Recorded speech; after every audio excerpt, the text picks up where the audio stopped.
Welcome back to Hello Nigeria. Today is World Diabetes Day and Tuesdays are Health Tuesdays on Hello Nigeria. We have the pleasure of having Dr. David Okorie to discuss the condition of diabetes with us.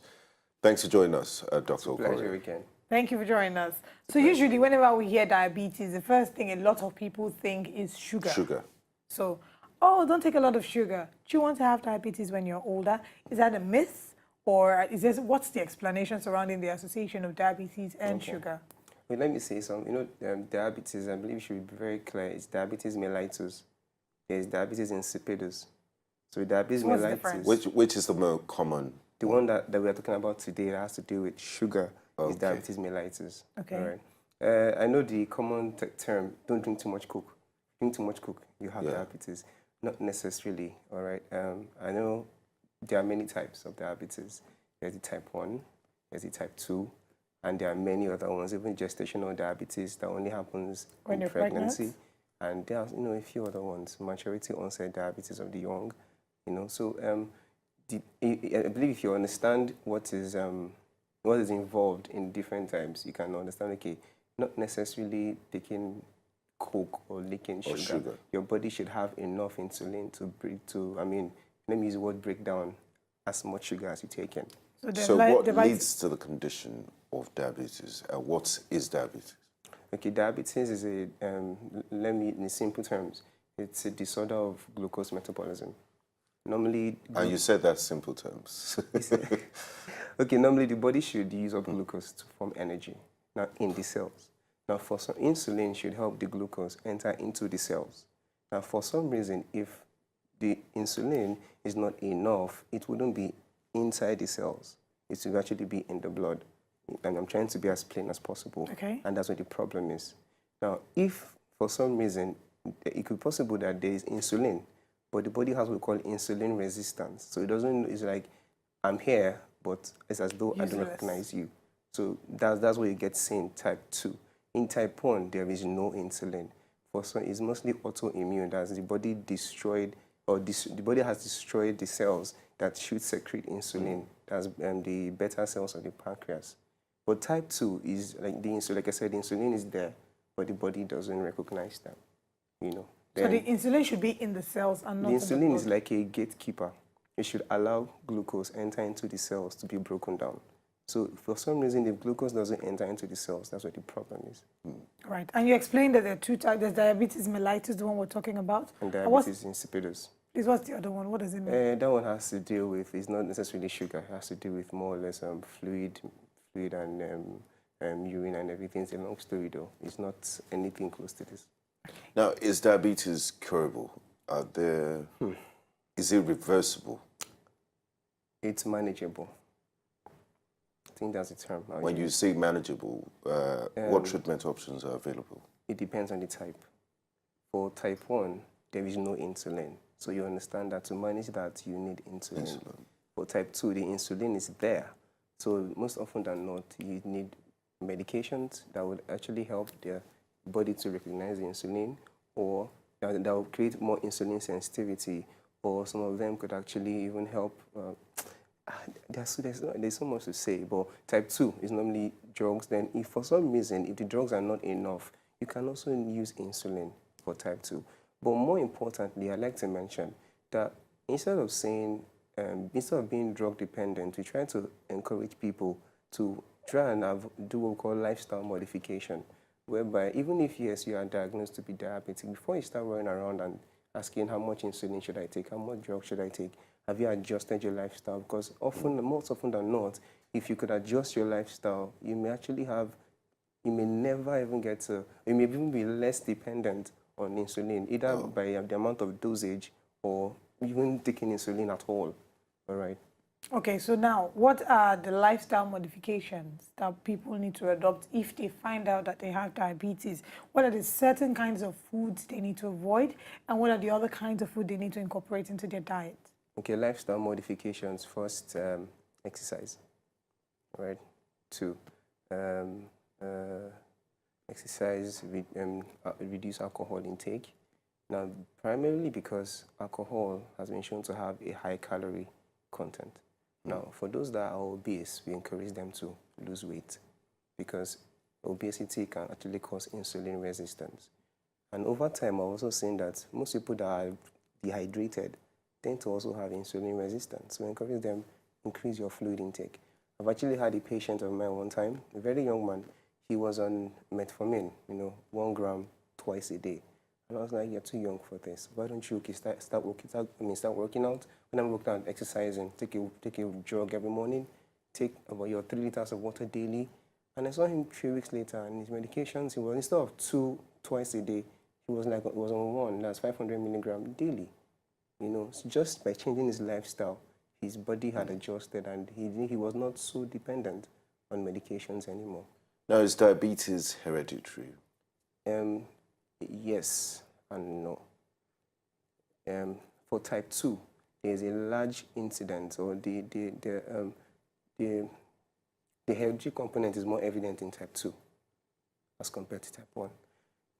If, like they said, in monozygotic twin concordance, if someone is a twin, there's a high chance that the type 2 is more evident in the other twin. Like if I'm a twin and I have diabetes type 2, there's almost a 60 to 100% chance that my twin brother would have one, as compared to type 1.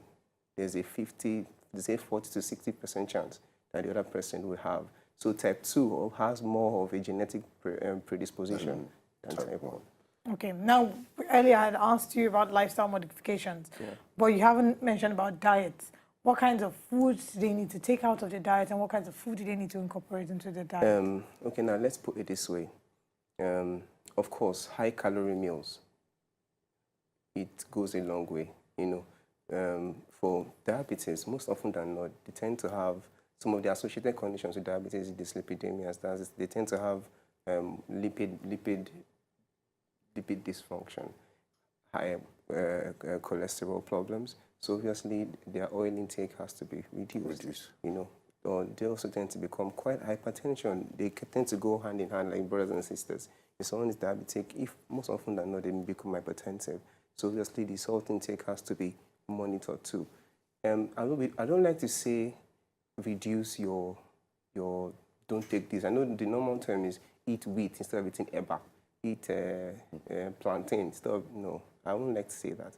What we say is eat right, reduce your calorie intake, and as much as possible, if you are in the early stage, if you have been diagnosed to be diabetic for some reason, first of all, see an endocrinologist. I'm really very cautious. who? An endocrinologist. What's that?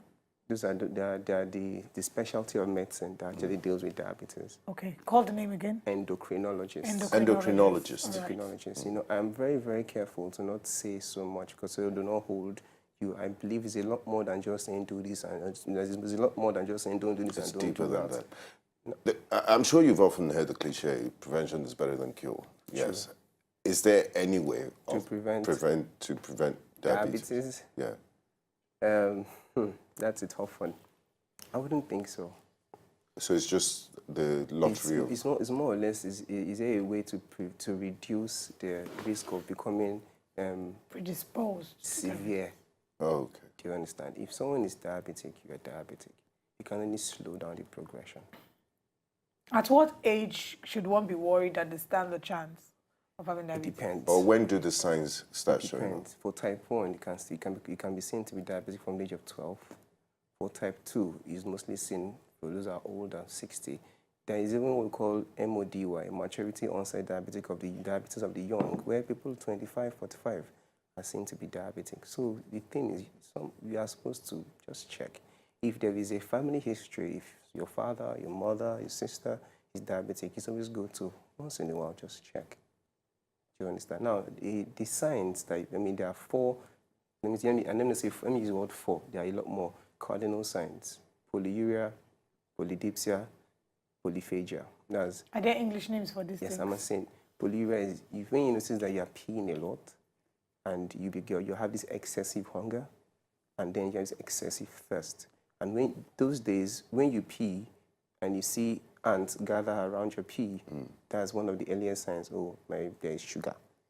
Now, I remember the last time I came and spoke about the kidneys, you do a urinalysis. If you do a urinalysis and you see some amount of sugar in your urine, that's a telltale sign that there's something wrong. Your body is not your body is not metabolizing the glucose enough. All right. Okay, so now let's talk about diabetes in children.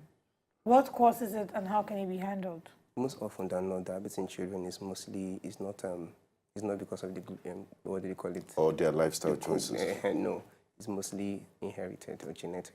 Is this something the mother did while she was pregnant, or? Now, mothers, most parents that are diabetic, there's most of those that have gestational diabetes. We've also observed that most of the children, they tend to have some insulin anomalies. No, not deficiency as such, anomalies. You know, because because of the fact that she is diabetic, they tend to give children that are a bit big, and somehow their glucose metabolism may be a bit off. I believe that most often than not is corrected. Okay, thank you so much for Thank you very joining much. us. Now let's quickly talk about, you've said once one discovers that their urine is excess, they should go get tested. Not urine excess. You feel that I now pee a lot, you know, and I have this excessive thirst. Urge. An yeah. excessive urge to eat. I've had the excessive urge to eat before. You know, if you're hungry, you eat. But You're a then, foodie. you know, with those three, then they come together. And when you now pee, you observe that, you know, ants seem to run around your urine.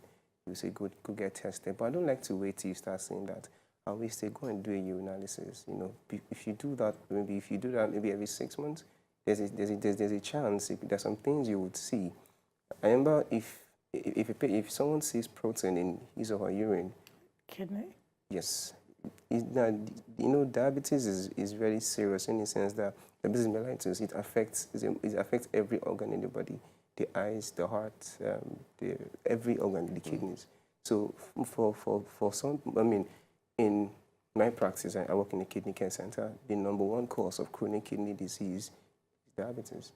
All right. So if you start seeing protein in urine, first thing we'll ask is, are you diabetic? How long have you been diabetic?